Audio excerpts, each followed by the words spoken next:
The death penalty could be on the table in the case of gunmen accused of shooting and killing 5 people and injuring 6 others at the Fort Lauderdale airport on Friday. Now, new reports say the suspect planned the attack, admitting he loaded the gun in the bathroom after landing in Florida. Now, travelers are worried about their safety at other U.S. airports. Lori Perez reports from Los Angeles. An Iraqi woman died in a traffic crash this morning in Benton Charter Township. Now, it happened in the eastbound lanes of I-94 near Napier Avenue. Take a look at this map. Now, winter weather from New England to the Carolinas has been causing danger and hassle for travelers on the East Coast this weekend, with traffic crashes in the hundreds to interfering with air travel. Wendy Gillette reports it's been a tough end to the winter break throughout a large swath of the country. Now, here in Michiana, it was finally cold and snowy enough to get the tubing hills open at St. Joe County Parks yesterday.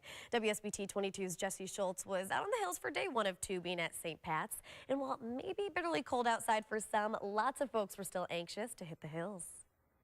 Now, don't forget the hills will be open for tubing today from 11 a.m. to 5 p.m. Park officials are hoping that more people show up, and the cost is just $3. Now, on top of tubing, St. Pat's also has cross-country skiing, snowshoeing, as long as the snow sticks around. And we couldn't interview people with the St. Joseph County Parks Department without asking them what they thought about the national attention they got this weekend on The Late Show with Stephen Colbert. Mishawaka native Adam Driver was a guest on the show. He and Stephen did a Mishawaka Community Calendar segment. If you're cooking up breakfast now, we have some inspiration for a creative toast dish coming your way. But first, shocking gas station video. So you're telling me the lake effect snow is something we can Misha walk away from? Oh yeah, Adam Driver said that, didn't he? Thank you. Thank you for catching that. That's I thought that was clever. Yeah, it was. You know, that's going to be something that's gonna be a new saying around Trending. here. Hashtag Misha walk away. Yeah.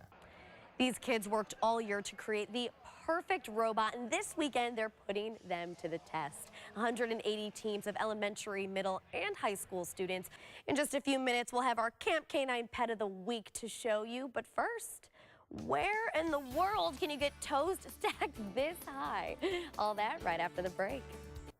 If you're feeling adventurous in the kitchen this morning, maybe you can try making your own version of this new dessert toast being stacked high at one Seattle restaurant.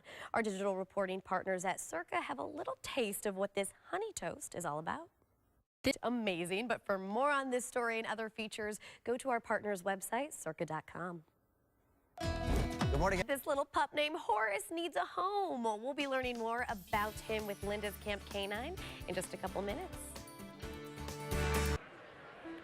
The death penalty could be on the ultimate punishment for the gunman accused of shooting and killing 5 people and injuring 6 others at the Fort Lauderdale airport on Friday. Now, among those caught in the chaos were team members from the university. The coach also said the team made a split-second decision to get lunch before they got to the airport. If they hadn't stopped, he says, he fears they might have been caught in the gunfire. An Iraqi woman died in traffic crash this morning in Benton Charter Township. Now, it happened at the eastbound lanes of I-94 near Napier Avenue. And as Donald Trump and Mike Pence prepare for inauguration this month, there's still serious discussion about potential Russian hacking in the U.S. election. CBS correspondent Errol Burnett has the latest from Washington. Again, Trump says he plans to have a counter-cyber attack within 90 days of taking office. Students across the country are submitting their college applications, and admissions departments are trying to get the best kids for their schools. WSBT 22's Caroline Torrey joined. Thanks, Caroline. Now, you may not be driving your next car. Check this out. More and more car companies are manufacturing self-driving cars. That story coming up next. A lot of back and forth. Yeah. You want to hear something sad? What's that? This morning, I get into my car to drive here, and the little temperature thing says 16 degrees. And my first thought was, oh, that's not too bad. It's amazing how that's so sad. I'm like, is this really where I'm at? Yeah, well, your perspective changes when it's been so cold. And then 40 sounds like 80 degrees. I'm like, all right, and is 30, it bathing suit weather yet? 30 sounds like a heat wave, right? Of course, the demand for bigger and better technology means they're coming up with even more little bells and whistles for your ride, like the ability to talk to your car from your home. Check it out. New this morning, Anchorage police say they've had many run-ins with Santiago in the past. In the past, he was suspected of being influenced by ISIS and was admitted to a mental health facility, according to police. An FBI representative. One woman who survived that terrible shooting spree spoke to a reporter about what happened to her in the moments the gunfire rang out at the Fort Lauderdale airport. Take a look. We asked St. Joe County Parks officials yesterday what they thought about the national attention they got this week on The Late Show with Stephen Colbert. Mishawaka native Adam Driver was a guest on. Alex? Thanks, Ed. It's 7:43, and here's a look at some of the stories we'll be keeping an eye out on this week. Tomorrow, the new Obama will be in Chicago for his farewell address to the nation. Chicago is also his home city and where he got his start in politics. A South Bend school bus aide charged with battery of a special needs girl has her initial hearing in St. Joe County Court with Judge Sanford.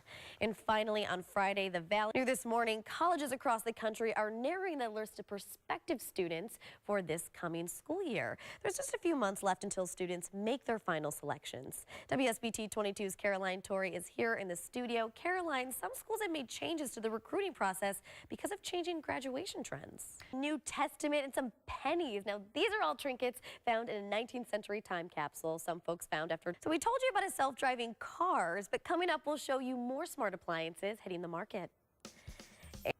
Okay, so this is really cool. Robots that greet you at the door, appliances you control with your voice. And no, I'm not talking about the movie Smart House. These are all types of technology on display at this year's CES. Most of these appliances. When you were a kid, snow on the ground probably meant you just wanted to go outside and play. Well, for one little boy, playing outside just wasn't possible. But thanks to some good Samaritans, he's getting a glimpse of what white looks like. It's 7:56, and before you head out the door, here's a look on today's news before you go. We now know the suspect accused of shooting and killing 5 people at the Fort Lauderdale airport planned his attack. He also has a history with Anchorage police, and more on that throughout our newscast throughout the rest of the day. Mike Pence has officially released his farewell as governor of Indiana. Now you can check out the full speech on WSBT.com. And finally, the replacement Indiana Governor Eric Holcomb is being inaugurated tomorrow at the Indiana State Fairgrounds. And we're seeing improvement as far as the temperature.